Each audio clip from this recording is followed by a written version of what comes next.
Oui, ça a commencé.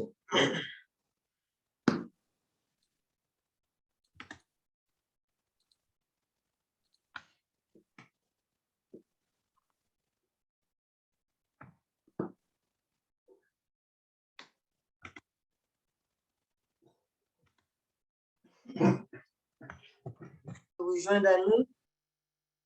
Merci de vous joindre à nous pour ce webinaire sur l'éolien en Afrique que nous avons tenu à organiser compte tenu du potentiel que l'Afrique dispose en termes d'éolien, un potentiel qui est d'ailleurs inexploité actuellement. Quelques mots de présentation très bref sur Africata. Africata est une organisation est une structure qui organise des événements au service du public. Nous avons nous avons commencé à organiser des événements à peu près virtuels depuis 2020. Et notre ambition, en fait, est de faciliter les partenariats entre le secteur public et le secteur privé. Et à cette fin, on s'attache en réalité à démocratiser les meilleures contributions et analyses d'experts pour le développement durable de l'Afrique, c'est-à-dire de la transition écologique à la transition numérique. Pour une petite introduction du thème de ce webinaire, nous avons considéré qu'il est actuellement considéré que l'Afrique fait face à une croissance démographique. Or, le continent présente toujours un déficit énergétique. Et en ce sens, à peu près 655 millions d'individus environ seraient sans électricité à l'horizon 2030. Or, l'accès à l'électricité est une condition essentielle au développement.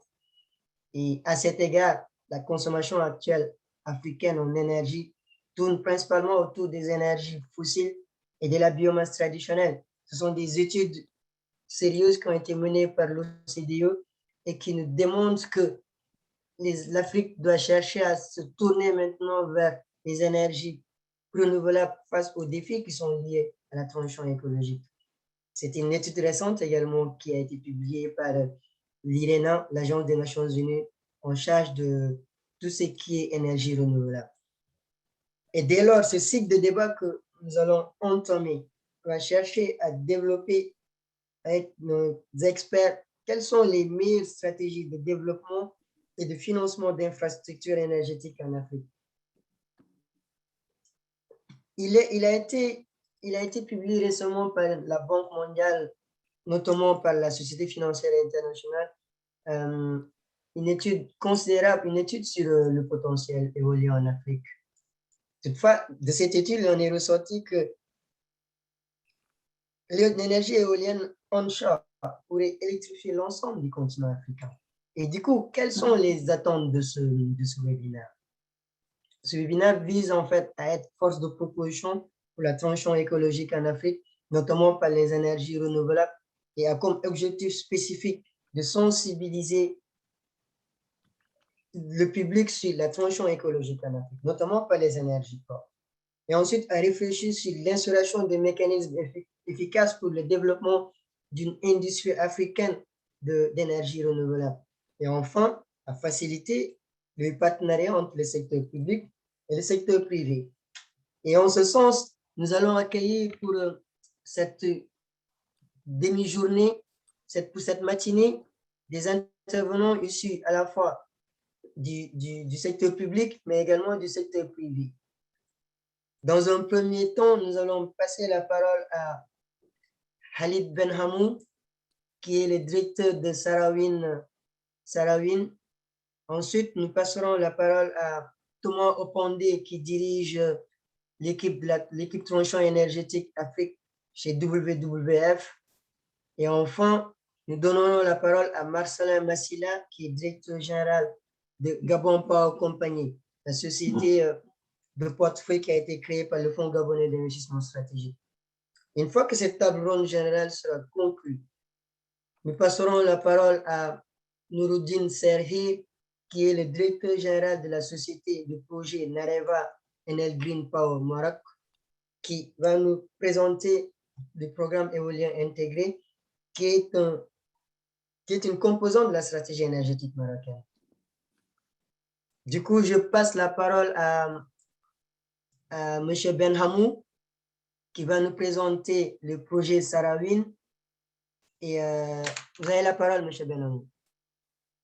Merci beaucoup, Alassane. C'est un plaisir d'être parmi vous aujourd'hui et de pouvoir vous présenter un des potentiels éoliens les plus grands, aussi bien au niveau géographique que qualitatif. Et je vais donc présenter un petit peu ce qui se passe au Maroc et en Mauritanie dans une certaine mesure. Je ne préfère pas trop commenter ce qui se passe en général dans le cadre de l'Association mondiale d'énergie éolienne. Je suis censé montrer un petit peu l'état de l'art de cette industrie sur le continent. Et en ce qui concerne le Maghreb, c'est vraiment les deux pays les plus dynamiques. En fait, le gros potentiel de l'énergie éolienne au niveau de l'Afrique du Nord-Ouest, c'est vraiment les alizés atlantiques. Alors, avant de rentrer plus en détail dans ce potentiel, je tenais donc à présenter les capacités installées au Maroc. Alors, je vais essayer de vous présenter un petit peu ce qui a été fait.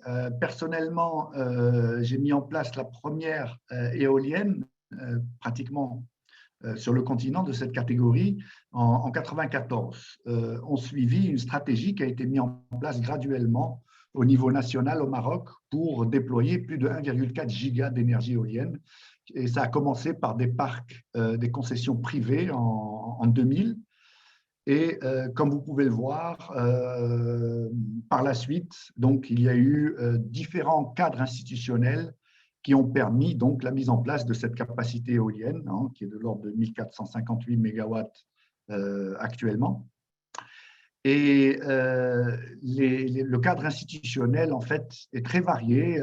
On a des concessions privées, on a bien entendu l'Office national de l'électricité avec du financement concessionnel, multilatéral et bilatéral également, qui a mis en place de nombreuses capacités. Et ensuite, on a la loi 1309, c'est le privé qui alimente d'autres sociétés avec donc une loi pour les énergies renouvelables qui est censé donc alimenter des industries intensives en énergie avec de l'électricité renouvelable sur lequel, en empruntant le réseau de transmission publique.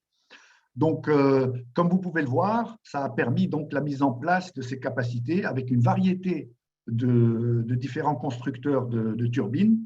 Et vous avez eu entre-temps une consolidation qui s'est passée entre Gamesa et Siemens et qui fait qu'à l'heure actuelle, 75% des capacités sont mises en place par Siemens Gamesa, dont bien entendu le plan éolien intégré qui va être présenté un peu plus tard lors de cette session. Alors, je tenais simplement à mentionner que cette consolidation industrielle a permis le transfert d'une partie de l'industrie éolienne, notamment avec une usine de pales à Tanger, dont 80% de sa production est destinée à l'export. Et donc, ça vous montre un petit peu l'importance d'avoir de la visibilité et d'avoir ces potentialités avec une politique structurée de mise en place graduelle et de transfert d'industrie éolienne. Alors, le plus grand potentiel éolien au niveau continental se trouve donc sur les côtes nord-ouest africaines, les côtes sahariennes, balayées par les alizés d'Atlantique Nord. Alors, ce sont des forces mouvements éoliens planétaires qui sont liées à une conjonction en fait de différences de température en raison de l'incidence solaire sur une sphère, qui est la Terre, par rapport au pôle. Donc, l'air par convection va être chaud à l'équateur et va vouloir migrer sur les pôles. Et dans l'hémisphère nord, avec la rotation de la Terre, on a ce mouvement circulaire au-dessus de l'Atlantique, qui est d'ailleurs à l'origine de 70% des réserves mondiales de phosphate. Alors, le mécanisme est le suivant, c'est par les courants marins que les alizés vont vont influencer ce mouvement circulaire qui est similaire au courant et qui va graduellement drainer vers les côtes nord-africaines de l'Atlantique du plancton et créer un biotope très riche dont la décomposition va être à l'origine de ces réserves de phosphate. La majorité étant maintenant émergées, elles étaient immergées auparavant, et elles se retrouvent essentiellement sur le triangle jaune que vous avez sur la carte, dont la majorité, plus de 90%, se trouve dans la partie centrale du Maroc, nord-centrale du Maroc. Ce sont les gisements de Khouribga, Youssoufia et Ben Grir qui ont été exploités depuis les années 20. Et vous avez un autre gisement au niveau de Fos Bokra qui est également assez prometteur parce qu'il se trouve effectivement dans une zone qui est excessivement bien dotée en énergie éolienne, mais également en énergie solaire. Donc, ça permet justement de faire une combinaison et de pouvoir transformer ces phosphates en fertilisants. Et ça demande beaucoup d'ammoniac qui, comme vous le savez à l'heure actuelle, est généré de manière fossile, et il y a de perspectives très intéressantes de pouvoir générer de l'ammoniac vert, et ça transformerait complètement le paysage énergétique de la région. De manière similaire, la Mauritanie pourrait transformer les gisements que vous avez en triangle rouge, que ce sont les gisements de fer, c'est l'exportation principale de la Mauritanie.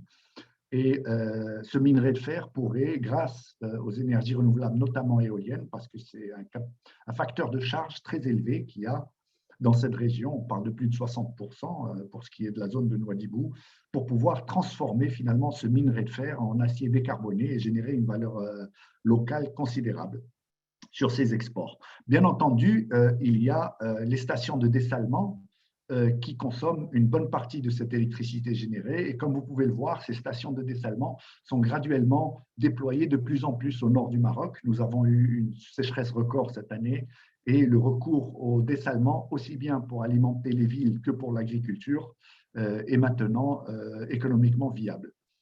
Alors, tout ceci va mener finalement à la mise en place graduelle d'une infrastructure de transfert d'électricité de cette zone vers les zones de consommation du Maroc, qui sont localisées essentiellement dans la partie nord. Et ça va permettre, à travers les interconnexions existantes avec l'Europe, des échanges d'électricité verte dont le Maroc actuellement est excédentaire. Le Maroc exporte déjà de l'électricité verte vers l'Union européenne, et il y a des projets en cours pour pouvoir augmenter ces interconnexions, comme vous allez le voir lors de cette présentation.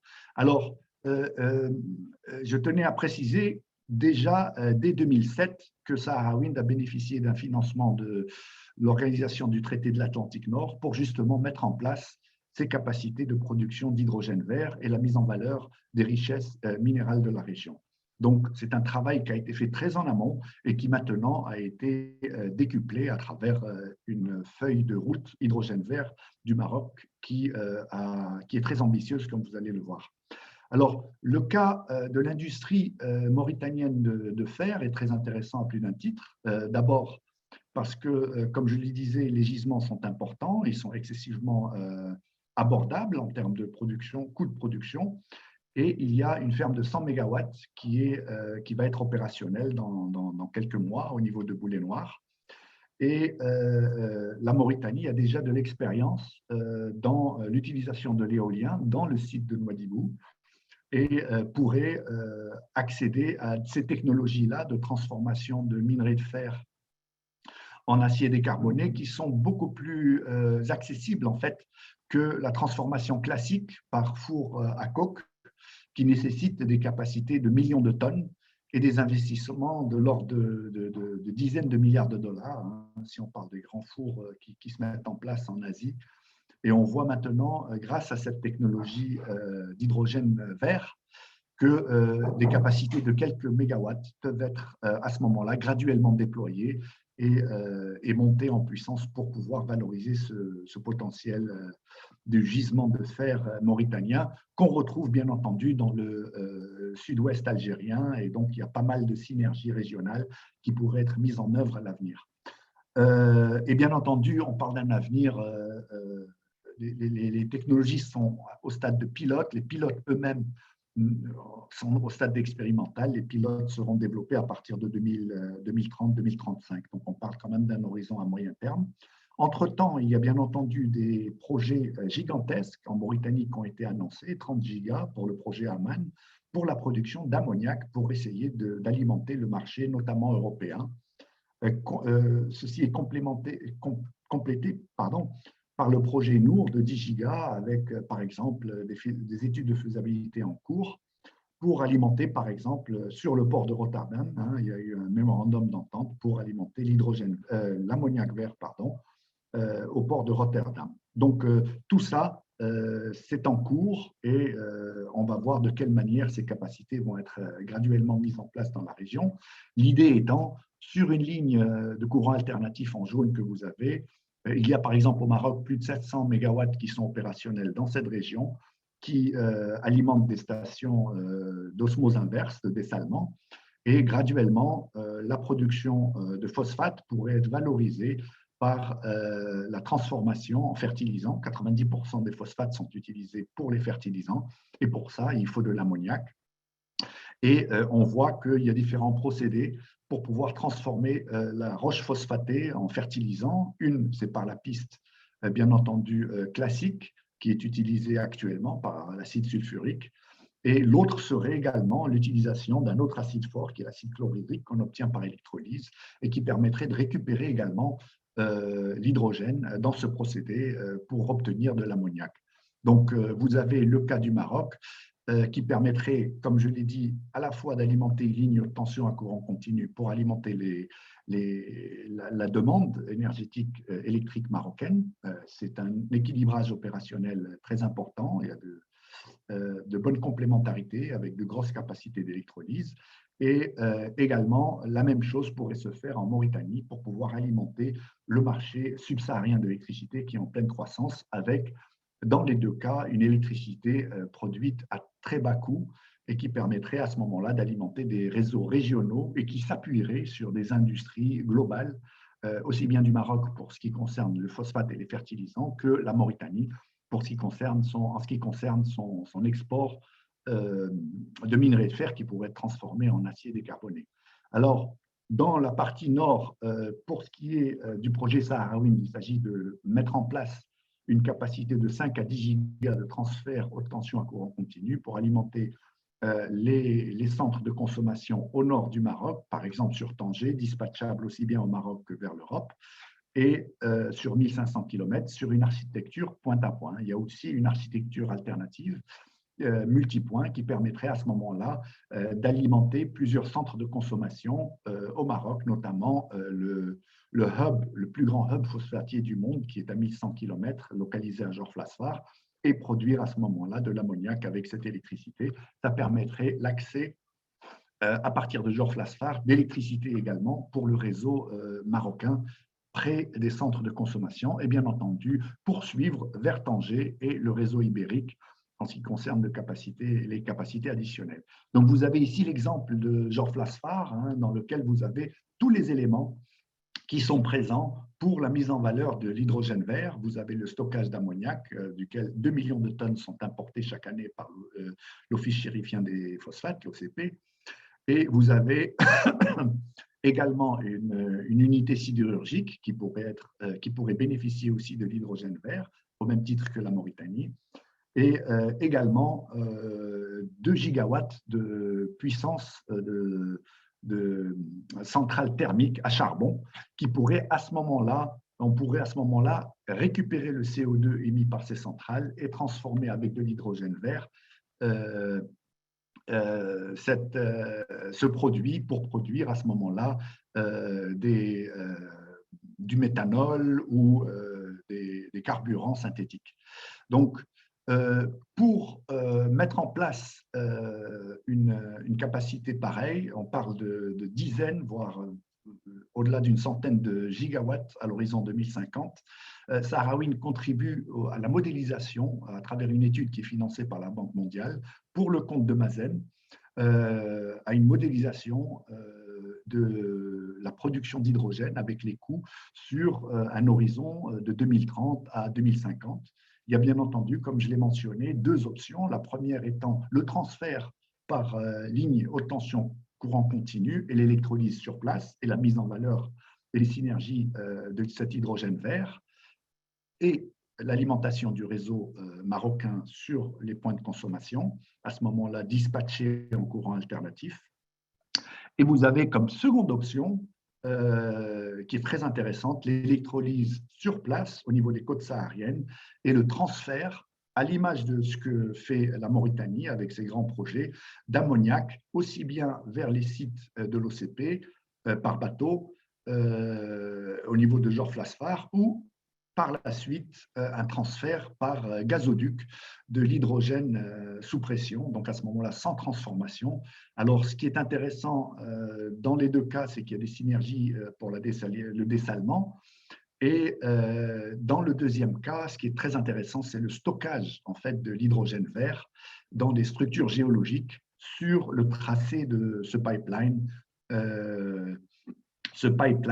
d'hydrogène vert qui permettrait, à l'instar de ce que le Maroc fait pour le stockage de 82% de son butane, utiliser des cavernes salines dans des dômes ou des couches de sel pour pouvoir stocker à ce moment-là l'hydrogène vert produit et permettre aux unités de transformation de cet hydrogène, aussi bien en ammoniac qu'en carburant synthétique, de travailler de manière continue.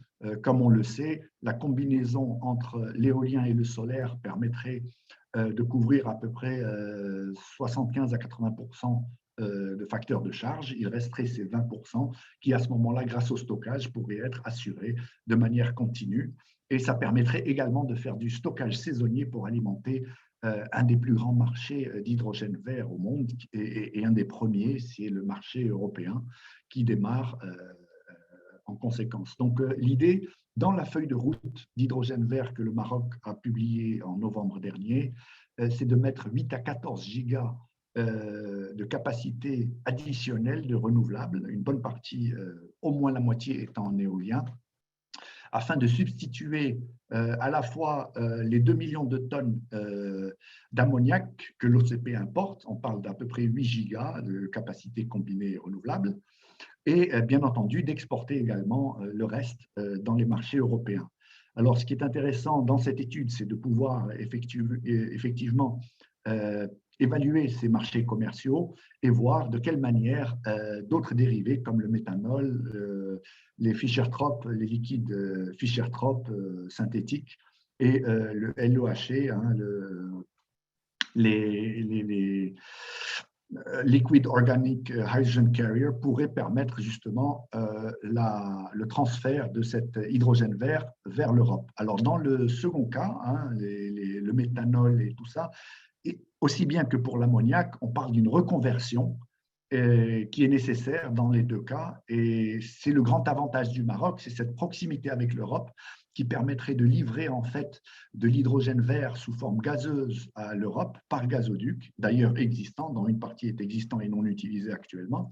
Moi, je parle du GME, qui permettrait à ce moment-là d'avoir l'hydrogène le plus compétitif au monde livré au marché européen sans coût de transformation. Alors, il faut savoir que les coûts de transformation peuvent doubler le prix de l'hydrogène vert. Si l'Europe venait à importer de l'hydrogène vert du Chili, qui est produit au même coût, la transformation en ammoniac ou en méthanol et la retransformation en hydrogène doublerait le prix de cette molécule une fois rendue en Europe.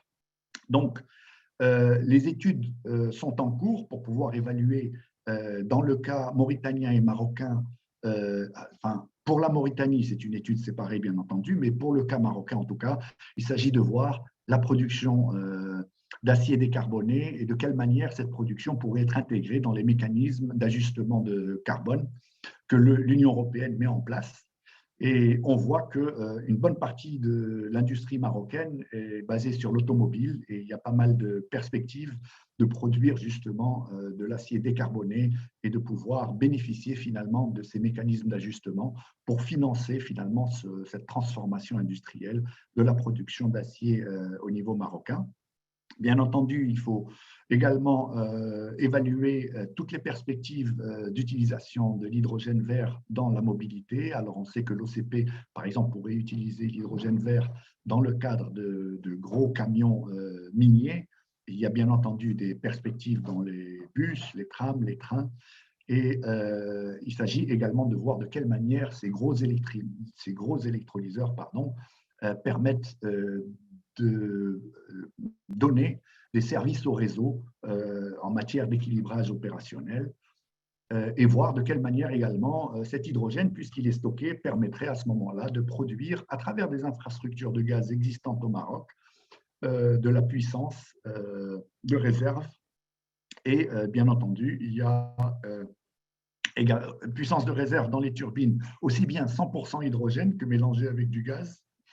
Il y a un plan gazier qui est en cours également au Maroc, donc avec des infrastructures de gazoducs conséquents qui permettraient la mise en place également de gazoducs hydrogène adjacents. Et donc, on voit que toutes ces perspectives-là sont très prometteuses et permettraient d'augmenter de manière significative les capacités éoliennes prévues au niveau national. Alors, dans le cas du projet Sahara Wind, il y a une capacité d'amorçage qui a été présentée à la Banque mondiale dès 2005. Et depuis, l'idée, c'était vraiment d'augmenter le challenge, c'est de pouvoir monter en échelle. En 2005, le réseau marocain avait à peu près 3 à 5 gigas de puissance installée.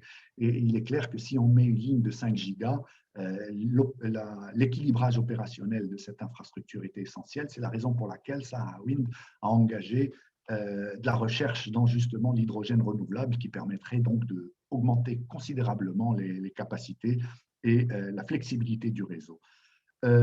Par la suite, donc, on sait qu'au niveau des projets d'hydrogène vert, il y a énormément de travail qui a été fait dans le monde avec des capacités considérables. Alors, il faut savoir que entre, par exemple, l'Australie et le Japon, l'Australie prévoit à peu près 70 gigas, c'est un accord avec le Japon qui est mis en place pour l'achat d'ammoniac vert qui permet à ce moment-là de financer des capacités considérables en Australie. Je pense que la même chose est faite au Chili et le Maroc pourrait très bien bénéficier de ces cadres institutionnels pour pouvoir développer et monter en puissance avec de l'ammoniac, dont il est un des principaux acheteurs au niveau global. Ces 2 millions de tonnes représentent à peu près 12% du marché de l'ammoniac mobile. Il faut savoir que l'ammoniac est produit sur site. Il y a très peu d'ammoniac qui est convoyé et de cette partie de l'ammoniac, l'OCP a un rôle considérable à jouer. Alors, ce qui est intéressant aussi dans le cadre de la feuille d'hydrogène vert, feuille de route d'hydrogène vert nationale du Maroc, c'est qu'elle est basée 100% sur du dessalement. Il ne s'agit pas de mobiliser des ressources en eau dont le Maroc dispose de moins en moins. Et donc l'idée, c'est aussi de voir que, vu les capacités considérables qui vont être requises pour la mise en place de l'hydrogène vert, que le dessalement finalement ne constitue qu'un millième de la puissance nécessaire, de l'électricité nécessaire à l'électrolyse. Donc, il y a des synergies considérables à mettre en œuvre. Et bien entendu, le gisement, la capacité est énorme qu'on peut mettre en place. On parle de 6000 gigawatts onshore, sans parler du offshore, qui permettrait presque de doubler cette capacité, avec un facteur de charge qui est au-delà de 60%. Alors, pour donner un ordre de grandeur, il est de 22% en Chine. Donc, ça vous donne une idée de la rentabilité et du coût relativement bas de la production de cet hydrogène vert. Et bien entendu, les marchés électriques qui sont alimentés dans la région, aussi bien dans le nord que dans le sud de cette région saharienne, sont considérables et en pleine expansion, notamment en Afrique subsaharienne. Et pour ça, et aussi bien que pour le dessalement, la mise en place d'une ligne haute tension à courant continu s'avère indispensable. Il faut savoir que sur plus de la moitié de la capacité opérationnelle au Maroc en éolien, elle est opérationnelle sur les côtes sahariennes et la principale charge qu'elle alimente, ce sont des stations de dessalement. Alors, comme je disais au début, elles étaient sur les côtes sahariennes. Maintenant, une des plus grandes au monde a été mise en service à Agadir et on parle d'une capacité finale de 400 000 m3 par jour. Et une bonne partie de cette capacité alimente la ville d'Agadir et également l'agriculture adjacente et qui permet aussi la recharge des nappes phréatiques Et ce qui est intéressant à voir, c'est que c'est un modèle économiquement rentable par rapport à l'agriculture. Et donc, on sait qu'on peut faire de l'agriculture durable maintenant avec du dessalement éolien. L'eau est facile à stocker, contrairement à l'électricité intermittente. Et on voit que Casablanca, il y a un projet en cours à Dakhla pour pouvoir irriguer 5 000 hectares avec 100 000 mètres cubes par jour. Et ça permet également d'alimenter plusieurs extensions qui sont prévues dans la région. Ce qui est notable récemment, c'est que Casablanca a annoncé la mise en place d'une des plus grandes unités de dessalement au monde, de 300 millions de mètres cubes par an, et bien entendu l'accès à l'eau, aussi bien pour les centres urbains, l'agriculture et bien entendu la sécurité alimentaire, est indispensable. Et c'est la raison pour laquelle je pense que le dessalement jouera, notamment avec l'hydrogène renouvelable, un rôle considérable à l'avenir.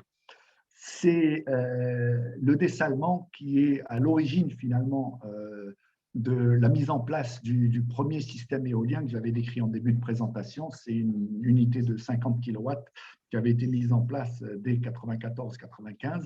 Et l'idée déjà à l'époque, sur cette ferme que vous voyez, c'était qu'ils utilisent de l'eau, des nappes fossiles souterraines qui ne sont pas pérennes, c'est de pouvoir pérenniser l'activité agricole.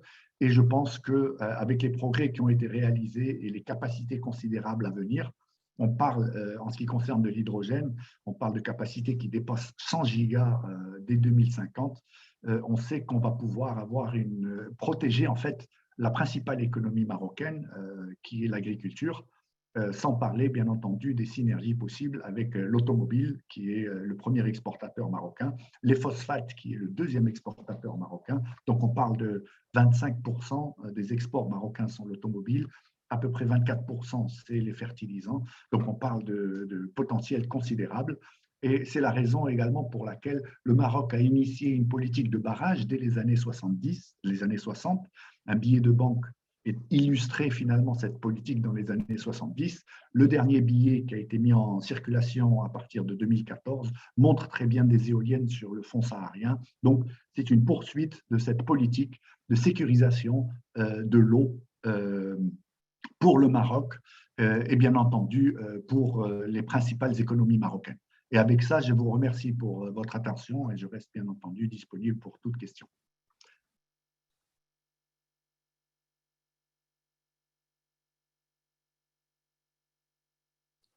Ok, super, merci beaucoup Khalid. Donc, on a pu voir une petite présentation sur l'aspect technique et d'ingénierie de la production éolienne et dans quelle stratégie elle s'intègre, notamment pour le Maroc. Deux petites questions. Est-ce que, en termes de réseau, il y a une perspective de pouvoir développer de rallier le Maroc avec les pays subsahariens tout autant qu'elle est faite avec l'Union européenne. Si je comprends bien, il y a plusieurs lignes avec l'Espagne. On exporte déjà de l'électricité verte.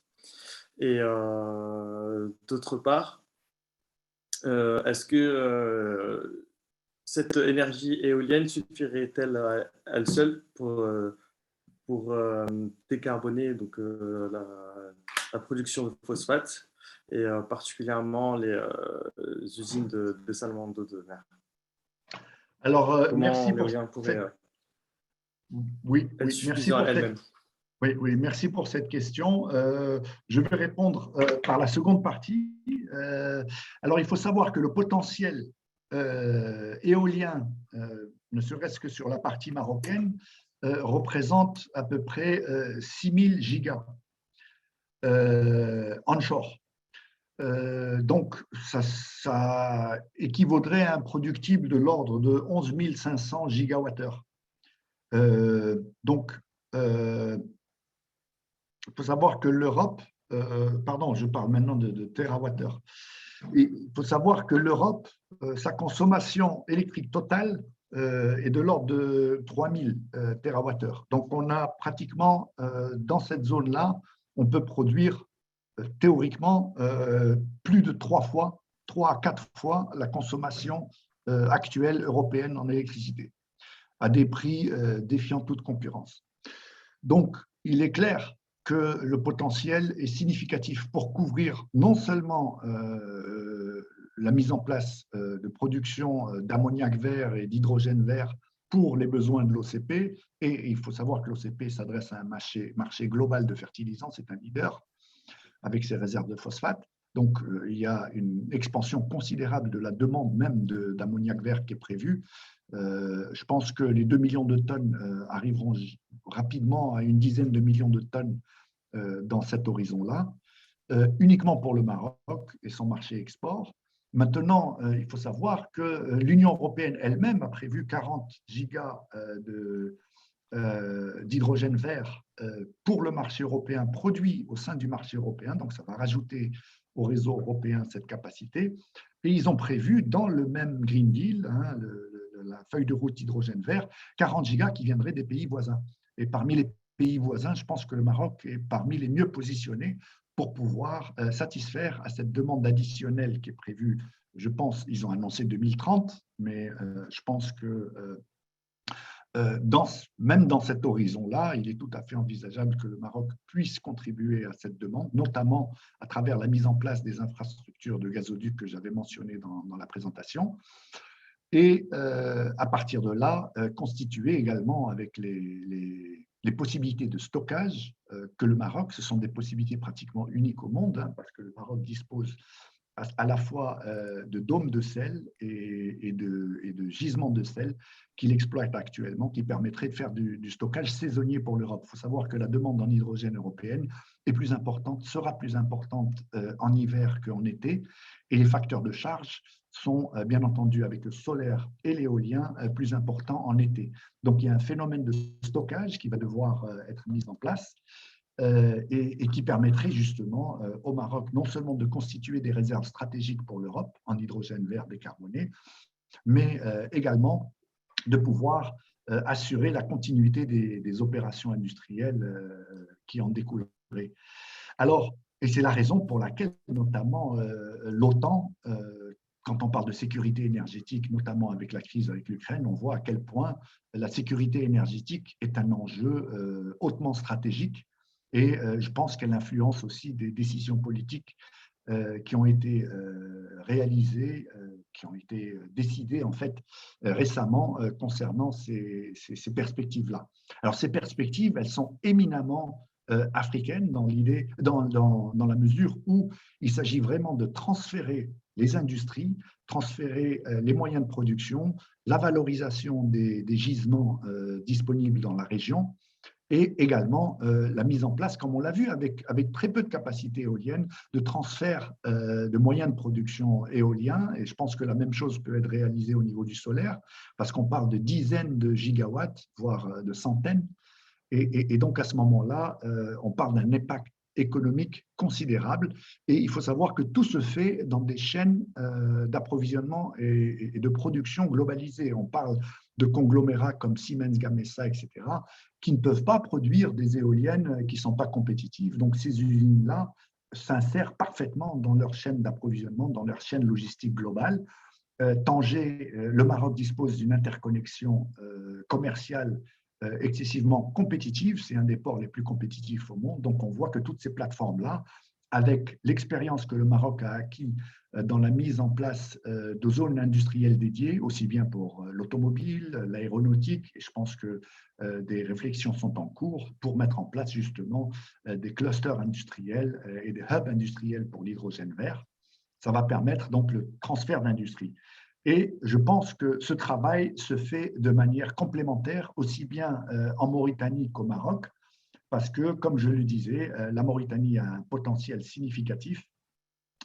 Et dans la mise en valeur de son acier, dans la mise en valeur de ce potentiel éolien pour la production d'ammoniac vert, qui pourrait servir aussi les industries marocaines, et globales, bien entendu. Donc, on voit finalement des complémentarités qui apparaissent. On parle aussi, pour rebondir sur la dimension réseau, que le réseau électrique marocain va bientôt être connecté avec le réseau électrique mauritanien, qui lui-même est connecté au réseau électrique malien et sénégalais. Donc, on voit avec l'addition de capacités de transfert de réseau qui sont prévues en Mauritanie, Par exemple, la ligne Nouadhibou-Nouakchott a déjà été inaugurée.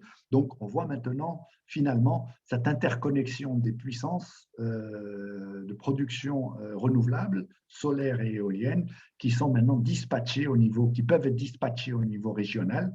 Et c'est clair que avec l'avènement des perspectives de production d'hydrogène vert, ça va permettre justement de faire ce saut quantitatif en matière de production d'énergie renouvelable qui permettrait la mise en place d'infrastructures haute tension à courant continu qui, à ce moment-là, elles pourraient desservir de manière beaucoup plus efficace et compétitive les pays subsahariens et les pays européens notamment. Donc, on voit vraiment comment, grâce à l'hydrogène vert et aux gisements à mettre en valeur aussi bien en Mauritanie qu'au Maroc, qu'on a une base qui permettrait graduellement la mise en place d'un système énergétique considérable.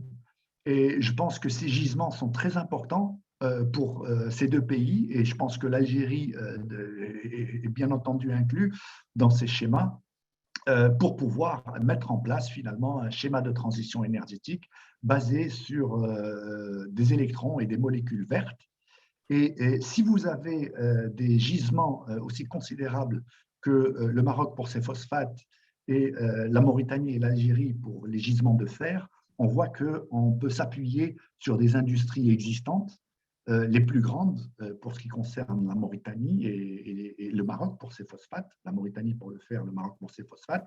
Et donc, ça permet d'ancrer finalement et de transférer ces unités de production et cette transition énergétique pour pouvoir l'asseoir sur les atouts industriels considérables par rapport aux économies de ces deux pays. Donc, on a vraiment, comme on dit en anglais, un backbone, une colonne vertébrale qui se base sur ces industries pour pouvoir consolider et renforcer finalement le développement et la valorisation de ces perspectives.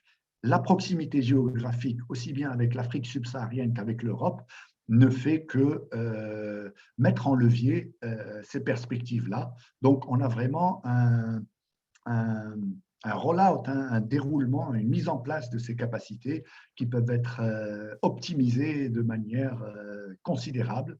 Et je pense que les décisions politiques, la mise en place de feuilles de route et les décisions stratégiques globales et régionales vont contribuer justement à l'essor industriel et l'accès et permettre d'augmenter de manière considérable l'accès à l'électricité de cette région.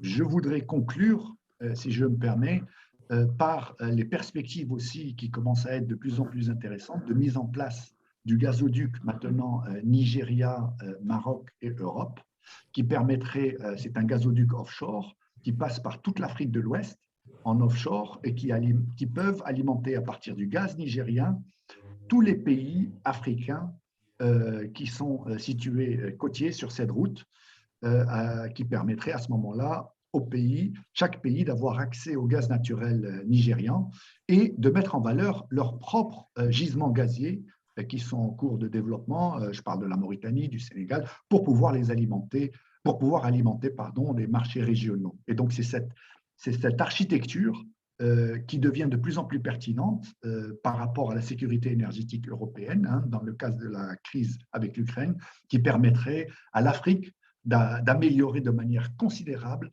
son accès à l'électricité, son industrialisation et la mise en levier de ses ressources minières.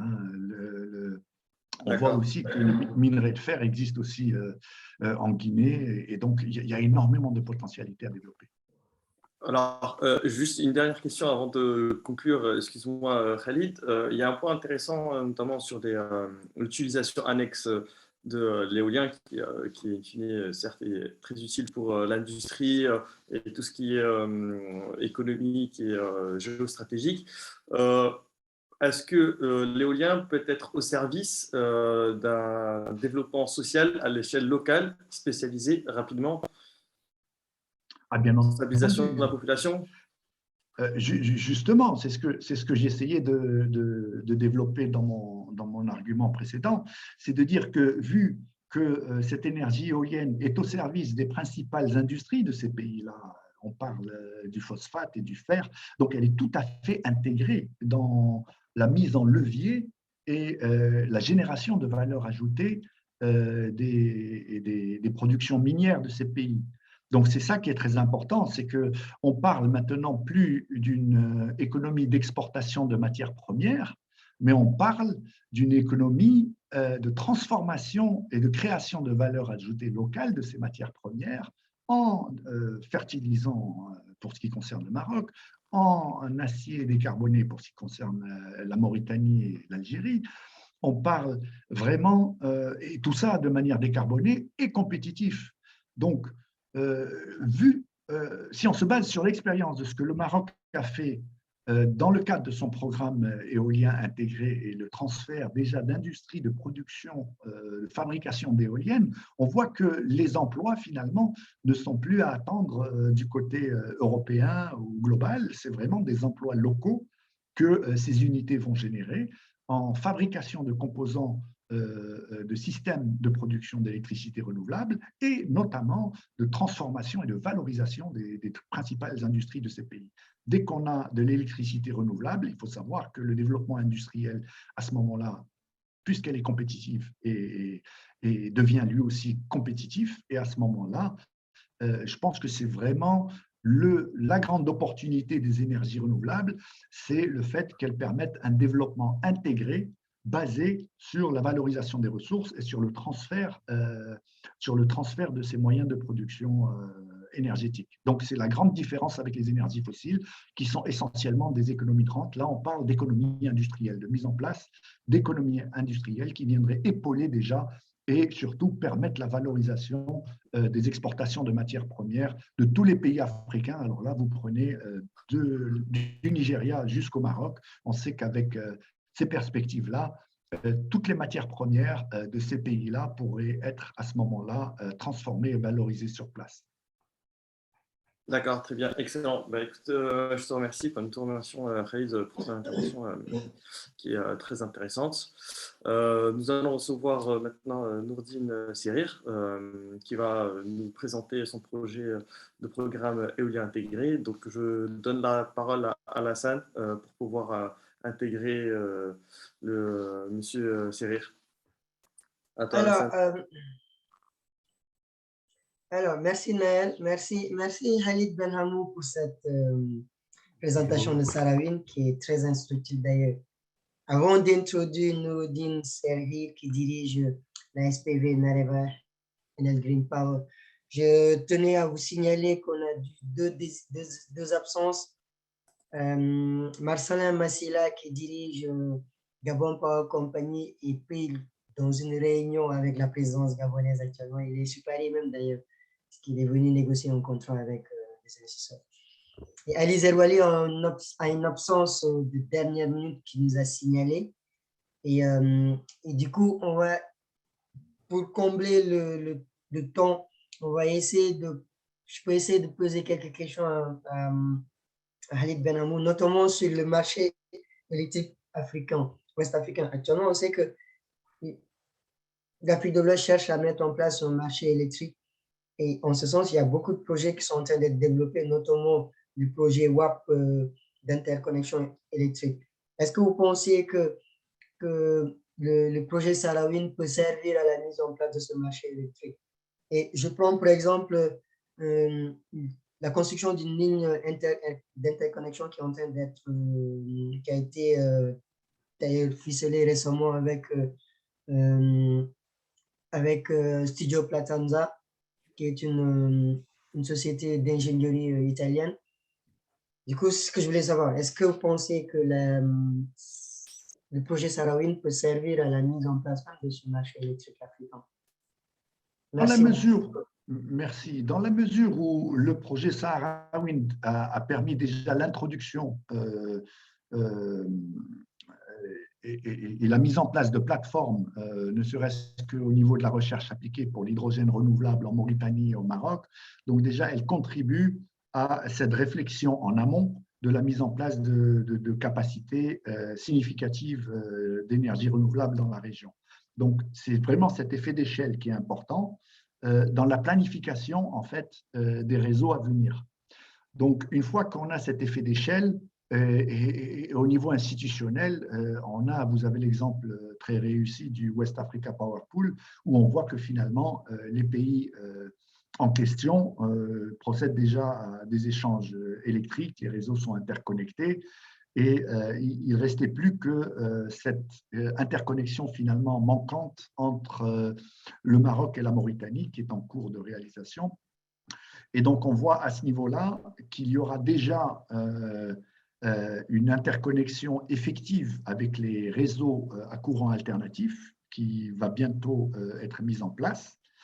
Et on sait que des capacités significatives vont être mises en ligne pour justement, et de gros projets, hein, si on parle de 40 gigas, 10 gigas en Mauritanie. Au Maroc, il y a d'autres projets comme Xlinks qui vise à alimenter, par exemple, le marché britannique avec une ligne sous-marine de 3600 km sur 10,5 gigas, qui comprend 4,5 gigas de stockage batterie pour avoir de la puissance continue. Donc, il y a énormément de synergies qui vont être mises en place dans les réseaux, aussi bien à courant alternatif. Et puis, graduellement, en fait, cette architecture réseau qui va être superposée au réseau alternatif, ça va être une architecture à courant continu. Et bien entendu, quand on parle de ces échelles-là, on voit que ces projets-là vont contribuer à aider à concevoir finalement, pour ce qui concerne par exemple la Mauritanie, puisque le Maroc, Sahara Wind, avec ses synergies pour la transformation des fertilisants, l'ammoniac et l'hydrogène vert, va essentiellement s'adresser à la partie nord de ce réseau. La Mauritanie, à ce moment-là, puisqu'ils sont interconnectés, va pouvoir mettre en œuvre la partie sud de cette transmission haute tension à courant continu vers les pays subsahariens. Alors, les deux systèmes cohabiteront de manière complémentaire, puisqu'on parle déjà de capacités à courant continu qui sont à ce moment-là, suivant les architectures retenues, qui pourraient facilement coexister et s'appuyer mutuellement. Donc, c'est ça le gros avantage, ça rajoutera de la flexibilité de réseau, aussi bien sur le réseau actuel à courant alternatif que sur le futur réseau à courant continu, qui permettrait à ce moment-là de desservir une zone géographique beaucoup plus élargie, constituée essentiellement, qui permettrait en fait essentiellement la connexion de l'Union européenne à l'Afrique subsaharienne, au réseau du West Africa Power Pool. Donc, ce sont des synergies et c'est une complémentarité, et ces systèmes vont fonctionner de manière complémentaire, ça c'est certain.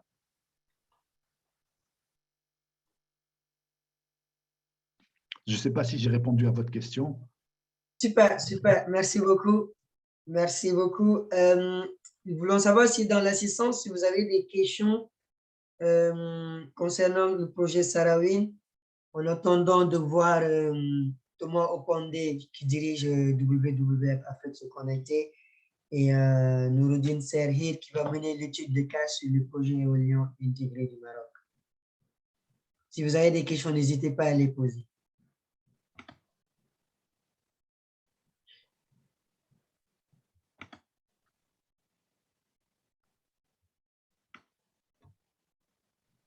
Bon, on pourra reprendre des questions en fin de session, si vous voulez.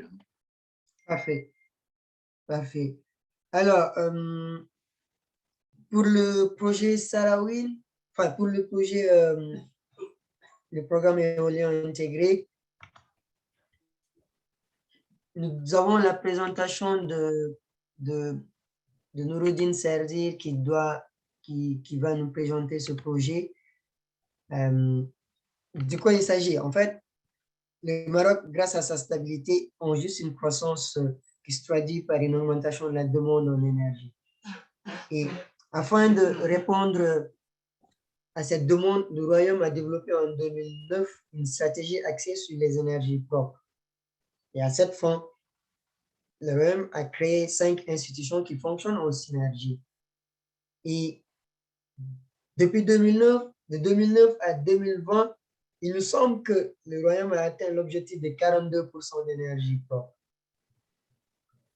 Et c'est en ce sens que nous avons souhaité discuter du projet du programme éolien intégré qui a été mis en place par le Royaume, qui vise en réalité à ajouter 850 MW au réseau électrique national marocain.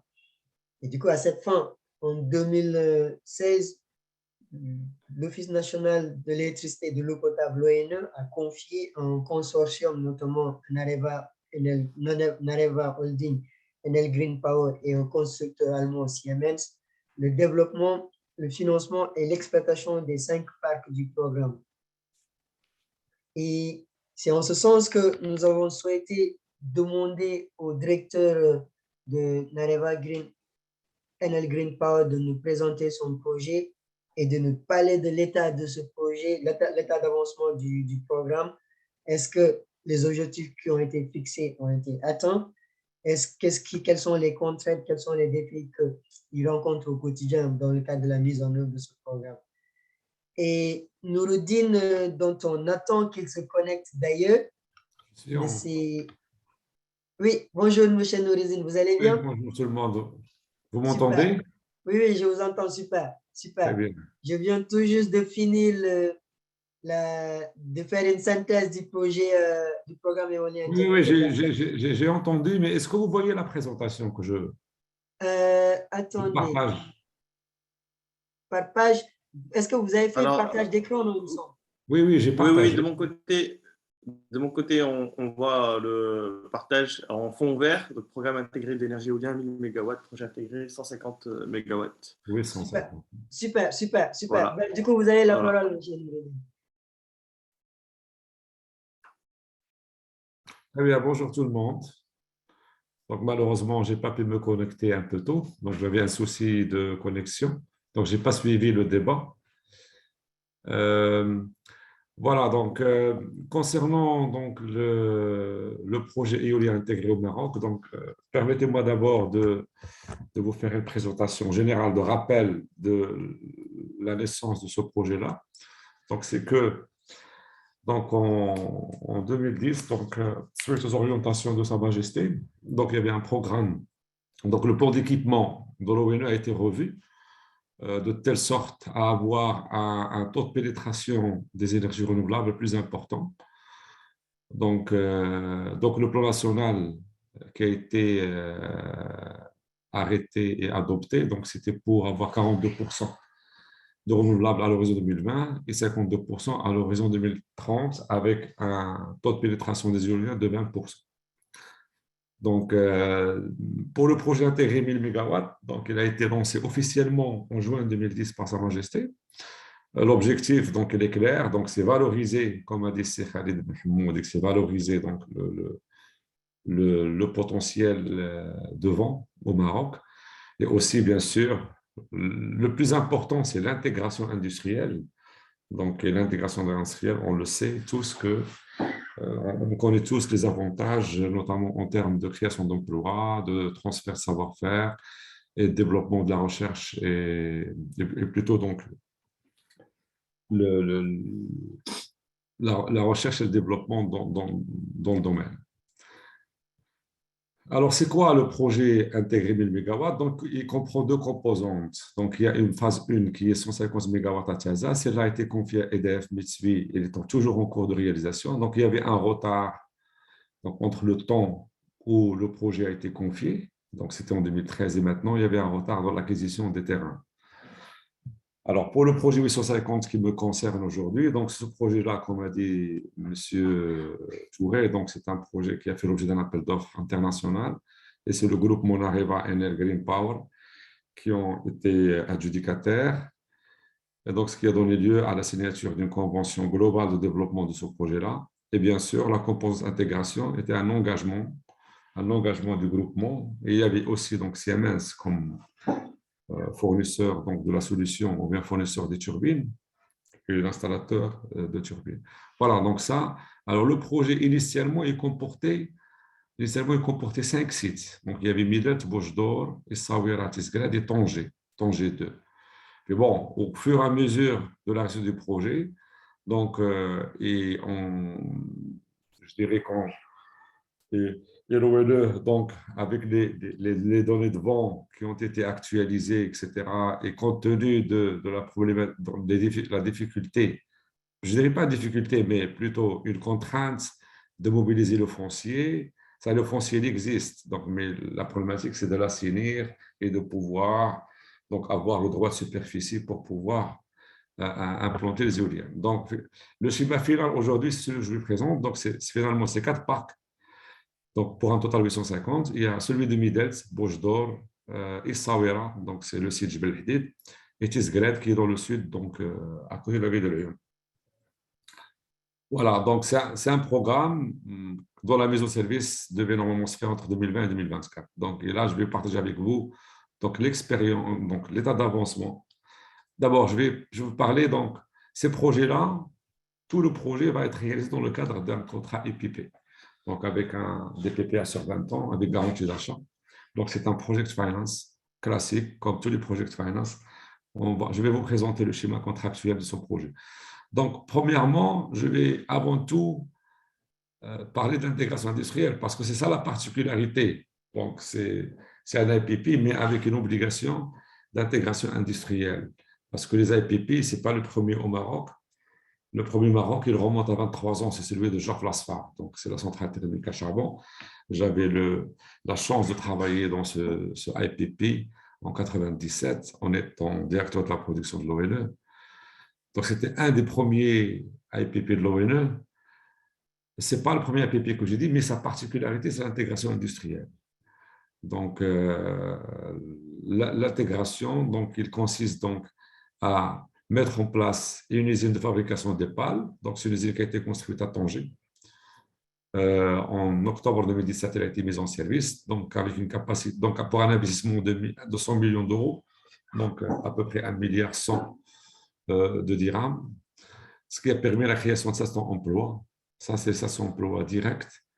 Il y avait également la création d'un centre de formation à Tanger pour former donc les techniciens en fabrication de ce type de composants.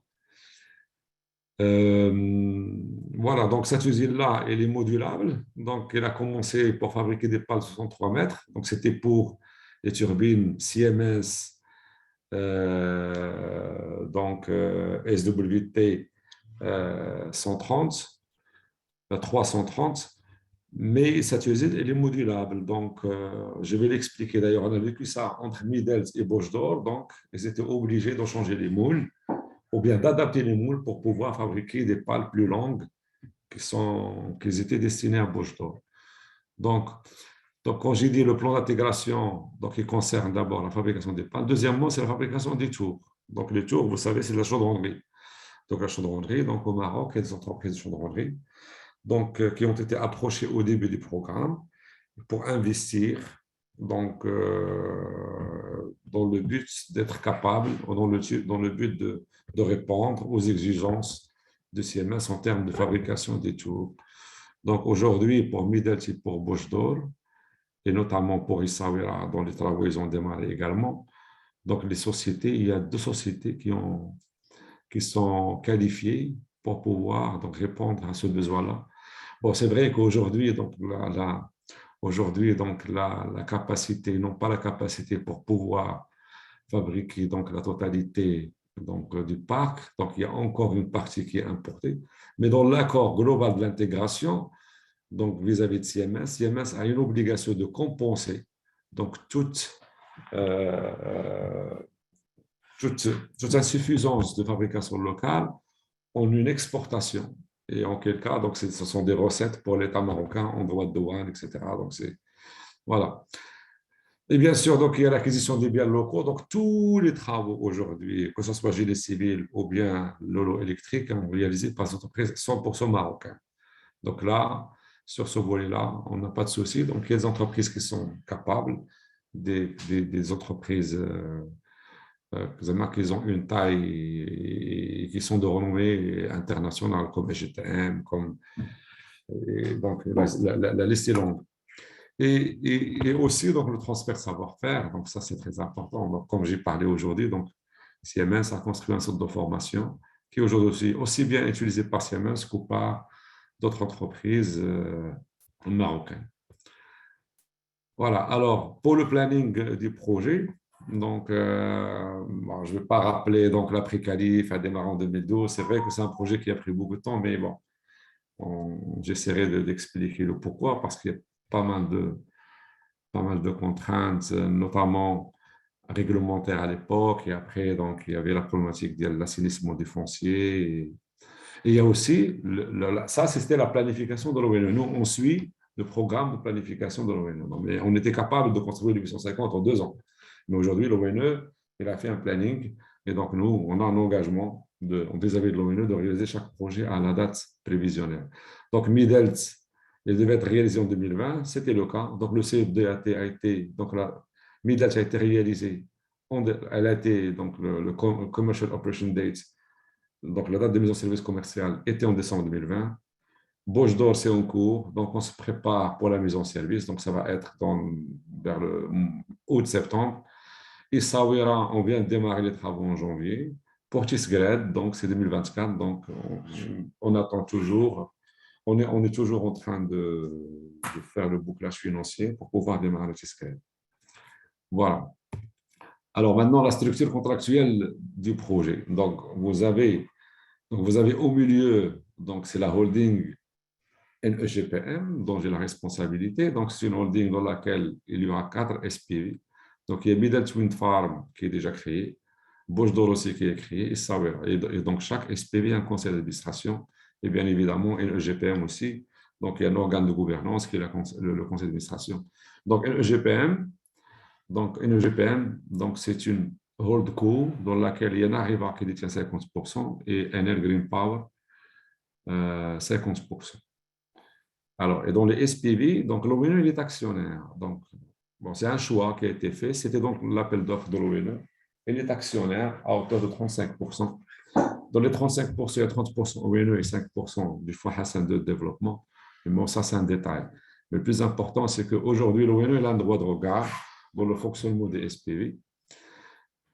Donc, également, donc l'ONU est l'acheteur, donc c'est l'off-taker. Donc, il est l'acheteur unique de l'énergie produite par les différentes SPV. Et bien sûr, la SPV pour construire, donc il a des contrats EPC, donc le contrat turbinier, le contrat CIBOP, GDCB, le contrat IBOP, donc la partie électrique. Il y a aussi un contrat de maintenance pour la phase ONM.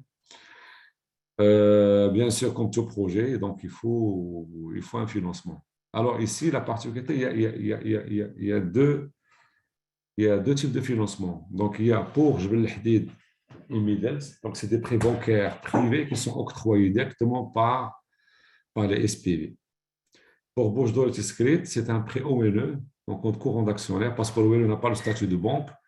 Donc, il prête de l'argent via le compte courant d'actionnaire. Donc, l'ONE, il fait ça parce qu'il a pu avoir donc, des prêts concessionnels, donc à des taux bonifiés très intéressants, voilà, ce qui permet au projet d'être plus rentable et plus compétitif par rapport à d'autres moyens de production. Voilà, donc ça, c'est le schéma global. Bien sûr, donc, pour le gearing, donc c'est 20% equity et 80% de dette. Pour plus de détails, donc c'est un schéma classique le schéma classique d'un project finance. Donc là, c'est pour avoir, là vous avez plus de détails. Donc vous avez la société de projet, elle est liée donc aux actionnaires par impact actionnaire. Il y a aussi en termes de sécurité, donc il y a des contrats de soutien des actionnaires, notamment le contrat d'apport de capitaux propres, les nantissements de compte, de prêts actionnaires, etc. Donc il y a tous les ingrédients d'un project finance, vous les avez ici, que ce soit avec une banque privée ou bien avec l'ONU actionnaire. Voilà, donc ça c'était juste pour...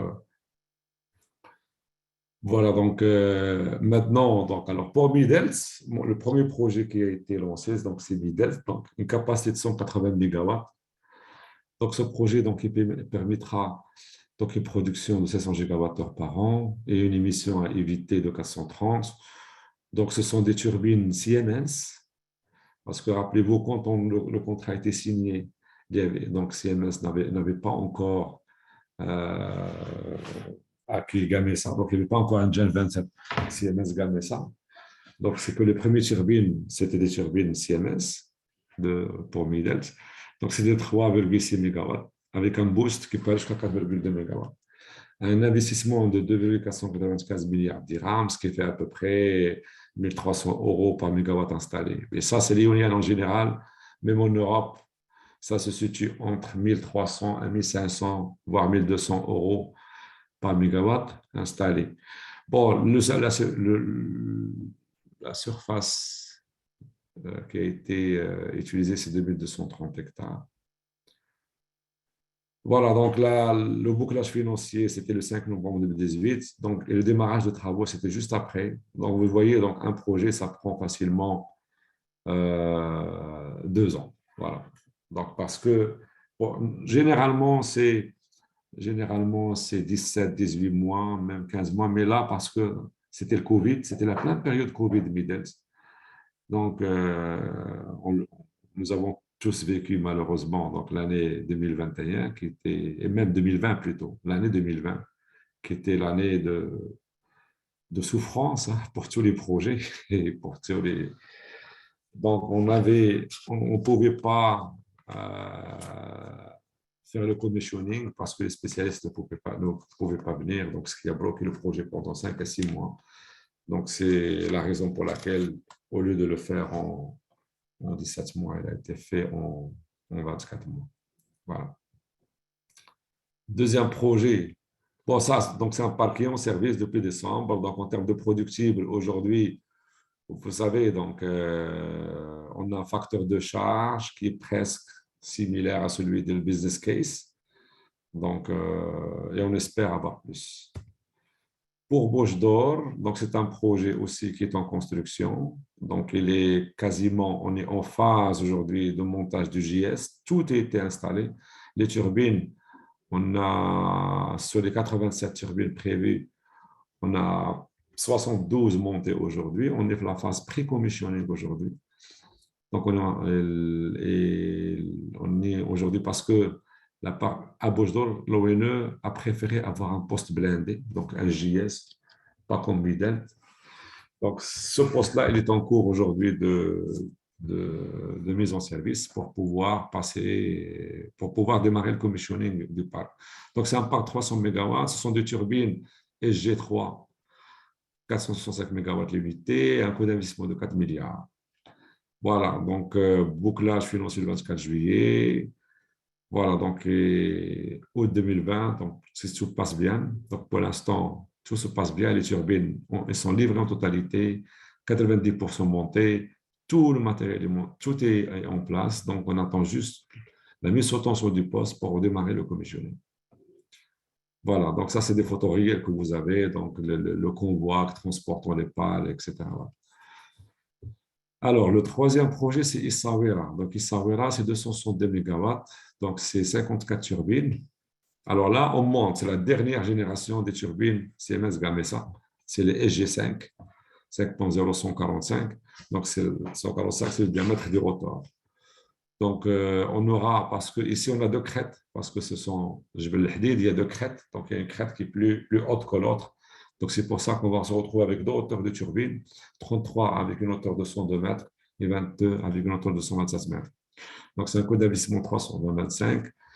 Alors, le bouclage, on vient de boucler le 2021. Tous les contrats ont été signés en décembre et l'ODS a été donné en janvier. Donc, voilà, aujourd'hui, on est en phase d'installation de chantier et les travaux de terrassement. Voilà. Voilà, pour Tisgrad, donc c'est pas encore, on est en discussion avec l'ONU pour pouvoir lancer. Maintenant, si je dois parler, donc disons quelles sont les contraintes principalement. Donc, ce sont, comme j'ai dit, donc c'est la phase de développement surtout. Donc, la phase de développement, c'est-à-dire avant d'arriver au bouclage financier. Donc, il y a la contrainte, le foncier est disponible. Et vous savez, bon, ça dépend des zones. Il y a des zones où vous êtes en face d'un foncier qui n'est pas encore immatriculé. Vous tombez dans des terrains de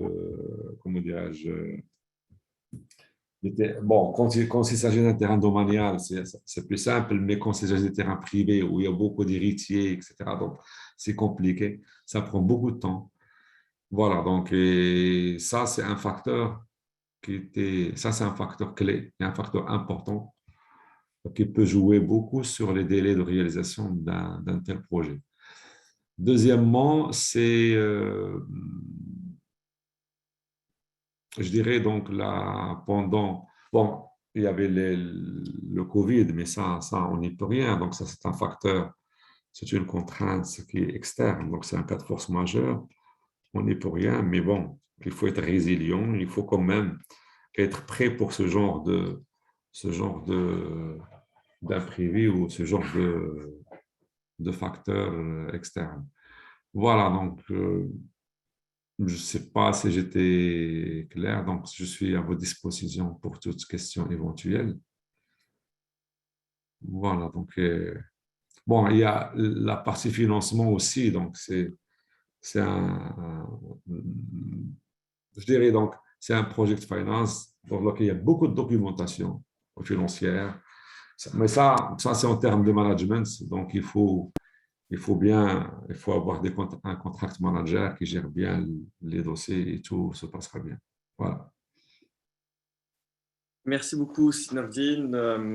Donc, effectivement, il y a deux questions. Alors, par rapport à la question du financement, on me demande si NEGPM, Holco est prêteuse et s'il y a une obligation pour le producteur d'être propriétaire du foncier ou un autre type de droit d'accès, si c'est possible, tel que le bail, par exemple. Donc, deux questions. Alors, Est-ce que NEGPM elle n'est pas prêteuse. NEGPM, il est actionnaire. Donc, et il a un apport en capital de 20% sur les SPV. Donc, mais 80%, c'est de la dette qui est octroyée soit auprès de banques privées, comme j'ai dit, c'était pour le Nord, ou bien l'ONE pour les provinces, pour les projets dans le Sud. Votre question sur le foncier, je n'ai pas très bien compris la question. alors, s'il y a une obligation pour le producteur d'être propriétaire du foncier. Non, on n'est pas propriétaire. Donc, droit d'accès. Non, on n'est pas propriétaire. Donc, on a un droit, ça dépend. Hein. Donc, nous, on a un droit de superficie qui est octroyé par l'ONE. Donc, c'est l'ONE qui soit il fait des acquisitions, donc soit il devient propriétaire lorsqu'il s'agit de terrain privé, ou bien c'est des contrats de bail quand il s'agit d'un domaine de l'État, ou etc. Donc, mais nous, c'est un droit de superficie sur la durée du contrat.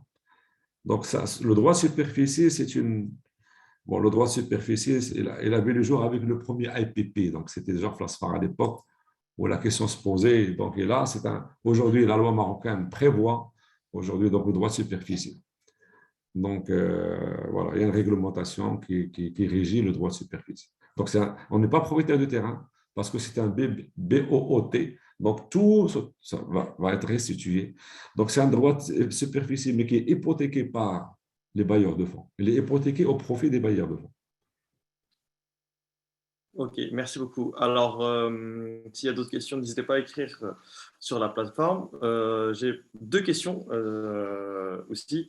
Alors, la première, ça serait sur les durées de PPA, d'une part, et si c'est en fonction des 850, si le contrat PPA concerne les 850 MW ou respectivement chaque projet des différentes régions. Non, il y a une convention globale de développement des projets 850, mais il y a un PPA par site. Et chaque PPA, il a 20 ans. Donc, chaque Midel, c'est un PPA, Bochdor, c'est un PPA, Israël, c'est un PPA, etc. Voilà. D'accord, très bien. Et deuxième question qui me vient à l'esprit, il y a une loi de 2016, donc la loi 3816, qui met en place en fait les cessions d'actifs de l'ONE Amazen. Est-ce que celle-ci peut contraindre d'une part les futurs projets des autres villes de votre groupe? Je n'ai pas très bien compris. Donc, aujourd'hui, Mazen est les parties prenantes, il est signataire de l'ensemble des documents, de l'ensemble des contrats, y compris les PPA. Aujourd'hui, Mazen est signataire. et même la convention globale de développement de 1950, Mazen, elle est signataire.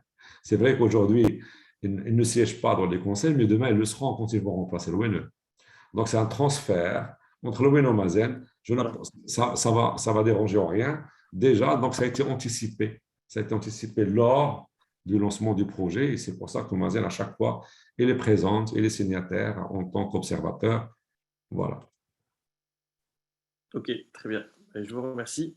Alors, je vais donner la parole, juste avant que je te donne la parole à la scène, est-ce que, Khalid, tu as une intervention que tu souhaiterais faire auprès de Synergine? Non, pas en particulier. Par rapport au contenu local, transfert d'industrie et la compensation qui a été faite par l'adjudicataire, donc Siemens. Donc, si je comprends bien, par rapport à la proportion d'équipements qu'ils arrivent à exporter, ils peuvent la comptabiliser donc dans le cadre du contenu local pour ce Oui, bien projet. sûr, mais pas par projet. Aujourd'hui, le faire par projet, ce n'est pas évident. Maintenant, nous sommes arrivés à un accord de faire la compensation pour tout le projet. Et si on n'arrive pas à le faire, bon, parce qu'aujourd'hui, il faut savoir que les entreprises marocaines que tu connais, donc les deux grands chaudronniers du Maroc, aujourd'hui, ils ont fait des investissements, mais ils sont dans une logique d'amortir leur CAPEX sur le projet 850, ce qui fait qu'ils ne sont pas compétitifs. Donc, ils deviennent non compétitifs par rapport aux Espagnols et éventuellement par rapport aux Italiens ou aux Turcs. Donc, aujourd'hui, on a créé une task force avec ces sociétés-là pour pouvoir également étendre donc, ce volet-là au-delà du projet 850, sur les projets à venir avec l'Areva ou avec d'autres opérateurs privés qui font partie de cette task force.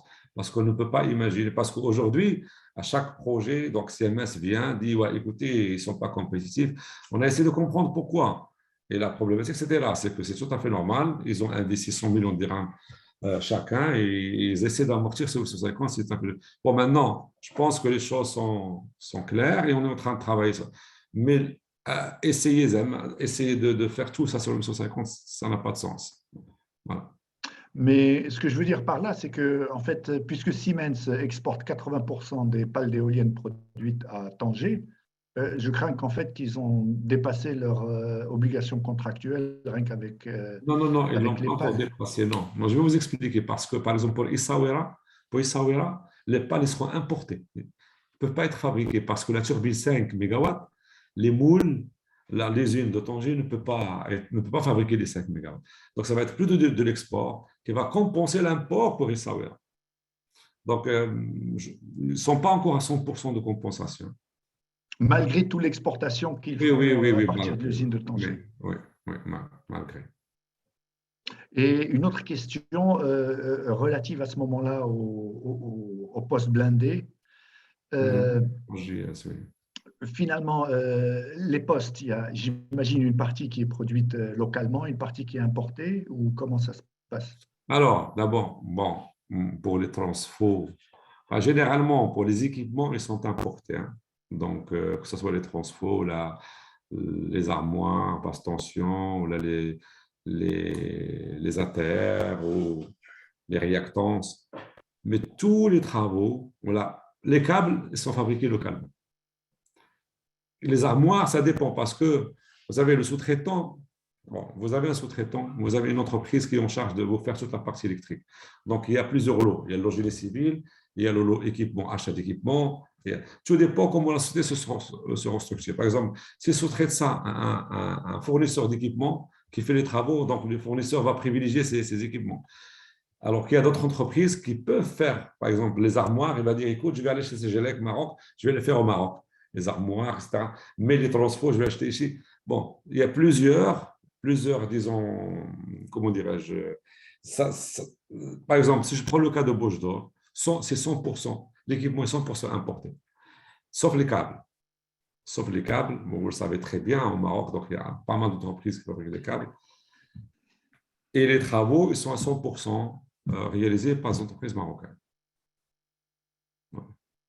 Par exemple, les transfos, parce que c'est des transfos de grande puissance, on est en train de parler de 400 MVA, 450 MVA. Donc, malheureusement, au Maroc, on ne fabrique pas encore ce genre de puissance, ce niveau de puissance. Par contre, pour le cas de Midelt, ils sont fabriqués localement? Ou il y a une partie locale qui est beaucoup plus importante, C'est j'imagine, beaucoup plus à Midelt. important parce que d'abord, premièrement, c'est une petite puissance, Middles, et c'est des transfos. Les transfos, non, les transfos, ils étaient importés, ils n'étaient pas fabriqués localement, les transfos. Mais il y Parce avait... qu'aujourd'hui, les transfos au Maroc, bon, on reste toujours dans les transfos de distribution, on n'est pas encore dans les transfos de transport, sauf les poly 60 MVA, on commence à voir avec Nexans des transfos, mais voilà. Mais donc, il y a quand même une différence avec le contenu local sur Midelt, sur la partie transfo et électrique. Mais moi, je dirais que ce n'est pas le projet 850 qui va stimuler, qui peut stimuler donc le développement de l'industrie de transfo ou la partie électrique. C'est tout le marché électrique. C'est comme l'électrification rurale. Lorsqu'il y avait le projet d'électrification rurale, on a vu émerger, on a vu des entreprises. Depuis l'électrification rurale, donc là, c'était une machine qui a permis au Maroc donc, de fabriquer des transfos, de fabriquer des câbles, de fabriquer machin. Donc, il faut, mais maintenant, pour passer à une étape supérieure, pour fabriquer des transfos de haute puissance, donc il faut des projets de grande puissance. Aujourd'hui, bon, on commence à avoir tous les ans 3 à 4 projets de 200, 400, 500 MW, ce qui n'était pas le cas avant. Donc aujourd'hui, avec le renouvelable, j'espère on ira plus loin. Là, je pense qu'aujourd'hui, il y a des opportunités pour investir dans de tels équipements, dans la fabrication de tels équipements, notamment les transferts de grande puissance ou bien dans les équipements de régulation, etc. Est-ce que vous pensez qu'il est important, dans ce contexte-là, d'essayer de dupliquer en fait l'expérience du PUI de 850 dans le cadre des projets à venir? Je pense aux gigas prévus pour l'hydrogène, etc. C'est-à-dire que si on ne met pas de structure intégrée pour essayer d'influencer le transfert d'industrie, est-ce que de manière organique, on obtiendrait le même résultat sans passer par une structuration de projet dans lequel on a une taille critique qui forcerait en fait les équipementiers à transférer leur capacité? Aujourd'hui, moi, je pense qu'aujourd'hui, l'intégration, c'est devenu un mot d'ordre aujourd'hui, hein. Donc, c'est quelque chose qui est inévitable. Donc, je pense que tous les projets futurs, maintenant, avec les opportunités qui se présentent, avec les différents vecteurs d'énergie qui sont en train de se décider par le monde, donc, notamment l'hydrogène, etc. Moi, je pense que l'intégration, c'est quelque chose qu'il soit présent, parce que sans ça, je ne vois pas l'intérêt. Donc, parce que sinon, c'est comme aujourd'hui, il faut comprendre pourquoi le Maroc aujourd'hui je dirais, une plateforme préférée pour l'hydrogène vert, par exemple. C'est pas parce c'est pas parce qu'on sait le faire, mais parce que on a des atouts. Mais ces atouts-là, il faut aujourd'hui qu'on en profite. Et l'intégration aujourd'hui, ça doit être quelque chose. Pour moi, ça doit être le mot d'ordre pour tous les projets futurs. Deuxièmement, donc il y a une expérience de l'intégration du 850. Il y a aussi d'autres expériences d'intégration dans d'autres domaines, autres que l'électricité. Donc, je pense qu'aujourd'hui, il faut faire un bilan. Il y a des leçons. Donc, il y a regardez l'exemple que je vous ai donné. Donc, il y a des gens qui ont investi pour le 850. On sait très bien que ce n'est pas. Donc, il y a des leçons. Et auquel cas, donc, il faut repenser. Ce n'est pas repenser, mais apporter donc des améliorations à l'intégration pour qu'il soit plus bénéfique et qu'il soit plus, je dirais, voilà, qu'il soit plus constructif, etc. pour les projets. Est-ce que vous pensez que ça va se faire par projet ou par un cadre réglementaire?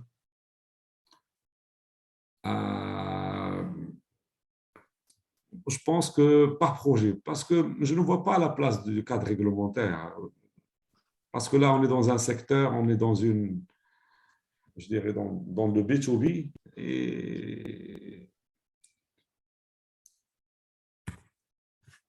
Parce que le problème de par projet, on se bute à ce moment-là au niveau de la taille. Si à chaque fois, on se retrouve avec des projets de 200, 300 mégas, on n'a pas le même levier que si on parle de gigas.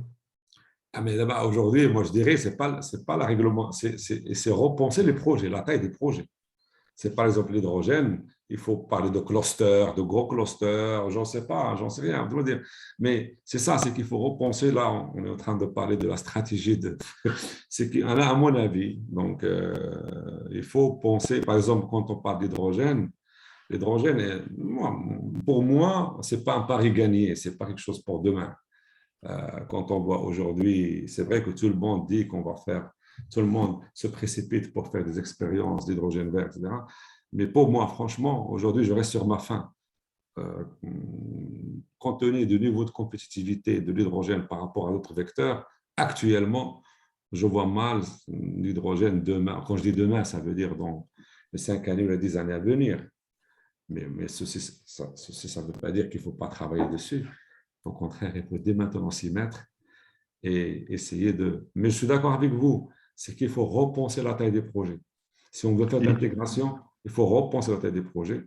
Au lieu que ce soit, par exemple, le 850, il y a le PV qui vient aussi. Donc, le PV aujourd'hui, moi, je vois que pour le PV, l'intégration, il va être plus simple. Bon, si j'exclus les cellules, bon, les cellules, c'est vrai qu'aujourd'hui, donc, les cellules, mais pourquoi pas? Tout ce qui est en amont des cellules, c'est possible aussi. Il faut aller vers les technologies qui sont énergivores. Aujourd'hui, les industries énergivores, ça justifie aujourd'hui de les faire au Maroc et en les alimentant avec des clusters renouvelables, que ce soit du PV ou la éolienne. Ça a du sens. Et avec ça, on peut développer donc, de l'intégration industrielle facilement au Maroc. Voilà. Parce que la principale difficulté de l'hydrogène, en fait, ce sont les technologies. D'abord parce qu'elles sont modulaires. Ensuite, parce qu'il y a une bonne partie qui est encore en développement. Et donc, ça, par exemple, si vous prenez l'électrolyse aujourd'hui, quand on voit le prix de production de l'hydrogène vert, ça veut dire l'électrolyse alimentée par éolien solaire, on est à 3 fois le prix de l'hydrogène fabriqué avec le vapeur, ça veut dire des carburants.